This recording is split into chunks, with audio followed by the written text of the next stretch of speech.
Why does the gap between the rich and the poor continue to widen? Welcome to House Lux Estate, where we delve into pressing societal issues and unravel the complexities of the modern world. Today, we're exploring a critical and increasingly relevant topic: the widening wealth gap. This gap isn't just about numbers, it's about real lives and the growing divide between the wealthiest individuals and the poorest communities. As we look around, it becomes evident that those at the top of the economic ladder are climbing ever higher, while those at the bottom find even the first rung out of reach. What drives this expanding disparity? Several factors contribute, including differing access to advanced education, disparities in investment opportunities, and the varying impact of economic policies across different social strata. Each of these elements plays a pivotal role in either propelling the wealthy forward or holding the poor back. Understanding this widening gap requires us to look at these and other interconnected factors closely. Stay with us as we explore the factors driving this divide. Imagine two families, one from the wealthiest 1% and another from the middle class. The Smiths belong to the echelons of the ultra-rich, while the Johnsons represent a typical middle-class household. Both families live in the same city, perhaps even on the same street, but the similarities end there when it comes to their financial worlds. The Smiths, like many in the top 1%, have a diverse portfolio of income streams. John Smith, the patriarch, is a venture capitalist, investing in multiple startups and established companies. He earns not only from his investments, but also collects hefty dividends from shares in multinational corporations. His wife, Eliza, owns several real estate properties, generating consistent rental income. Additionally, the Smiths have a collection of valuable artworks and a stake in a tech firm, both appreciating assets that contribute to their wealth. On the other side of the spectrum, the Johnsons rely primarily on wages from their jobs. Michael Johnson is a high school teacher, and his wife, Clara, is a nurse. Their income is fixed, based on hours worked, and unlike the Smiths, they have little to no investment income. The Johnsons save where they can and have a modest retirement fund, but their capacity to invest in stocks or real estate is limited by their need to cover immediate expenses, such as mortgage payments, car loans, and their children's education. The stark contrast doesn't stop at income alone. The Smiths' wealth generates more wealth. They reinvest their surplus income into new ventures and assets, compounding their returns. This cycle of investment and return is less accessible for the Johnsons, whose financial strategy revolves around stability and meeting day-to-day needs, rather than exponential growth. This difference in income types plays a crucial role in why the rich get richer while the poor struggle to catch up. The Smiths are in a position to take risks and seize opportunities that can exponentially increase their wealth, while the Johnsons, bound by the necessity of a steady paycheck, find it challenging to break out of their financial mold. Investing can seem like a privilege when you're living paycheck to paycheck. It's a world often seen as reserved for the affluent, those who can navigate the complex terrain of stocks, real estate, and other assets. But let's delve deeper into how this plays out across different economic strata. For the wealthy, investing isn't just a strategy, it's a fundamental part of their financial practices. They have the capital to absorb potential losses, which enables them to take risks that can lead to high returns.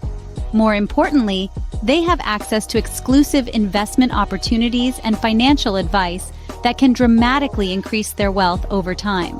Now contrast this with the middle class and the economically disadvantaged. The harsh reality for many is that after covering basic living expenses, there's often little to nothing left to invest. This lack of disposable income means fewer opportunities to grow wealth, creating a cycle where money only accumulates at the top. Furthermore, when the lower economic groups do invest, they often face higher barriers to entry and risks without the safety net of substantial savings to fall back on. This scenario illustrates a clear and troubling dynamic.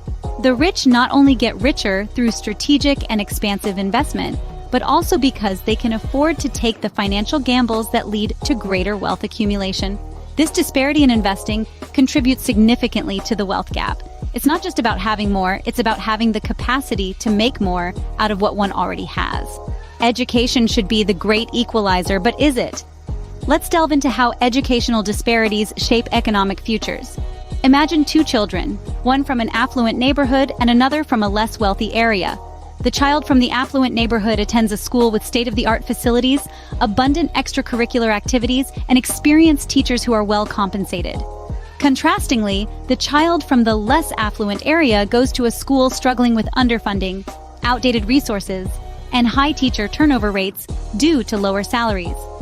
These contrasting educational experiences don't just affect academic performance, but also impact long-term economic opportunities. Studies have shown that students from well-funded schools are more likely to attend prestigious universities, leading to higher-paying job opportunities. On the other hand, students from poorly funded schools often face an uphill battle, with fewer opportunities for advanced learning and professional growth. Consider a case study from a suburban school district that invested heavily in STEM programs, yielding a significant increase in student admissions to top-tier universities. Meanwhile, an urban district constrained by budget cuts saw declines in student performance and college admissions. Moreover, the disparity isn't just domestic.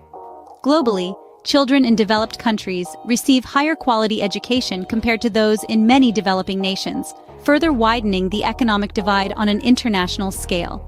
This educational divide not only affects individuals, but also perpetuates systemic inequality, creating a feedback loop that is hard to break. Without equal educational opportunities, the cycle of poverty perpetuates. How do policies shape the economic landscape? Economic policies are not just dry statutes in law books. They are the architects of our daily financial realities. Tax policies, minimum wage laws, and other regulations have profound impacts on different segments of society, often determining who gets richer and who struggles to make ends meet. Let's delve into tax policies first. Progressive tax systems are designed to tax the rich at higher rates, theoretically redistributing wealth more equitably across society. However, the effectiveness of such systems can be diluted by loopholes and tax breaks that predominantly benefit the wealthy.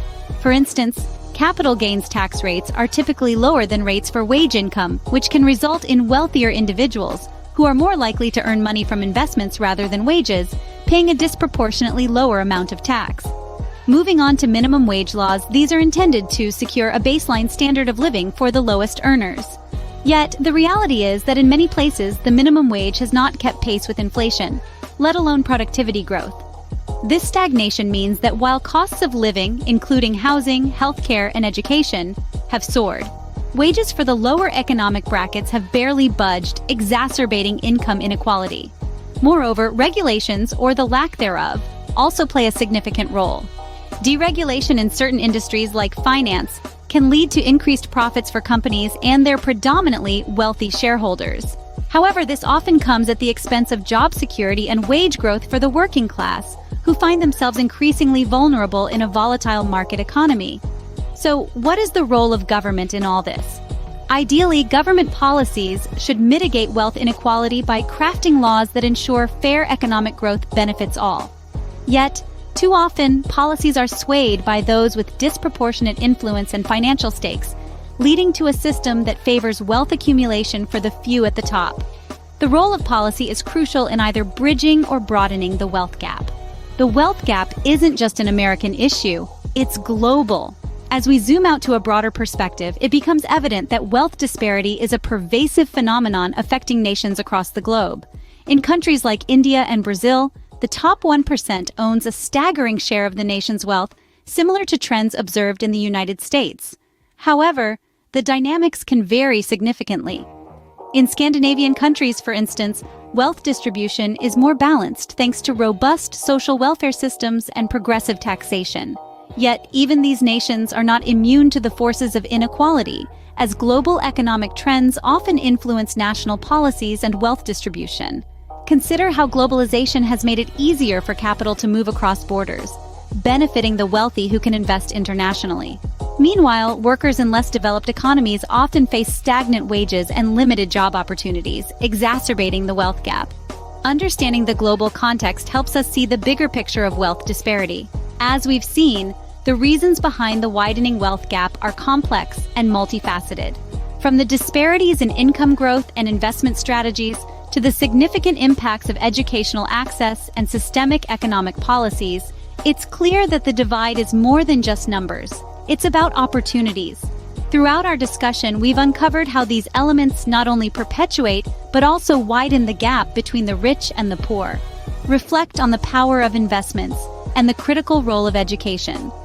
Consider how systemic issues, shaped by decades of economic policies, affect everyday lives across the globe.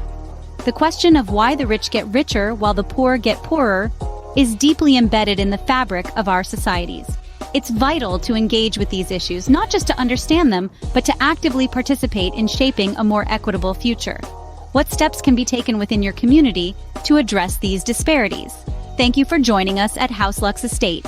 Subscribe for more insightful content and share your thoughts in the comments below. How do you think we can address the wealth gap?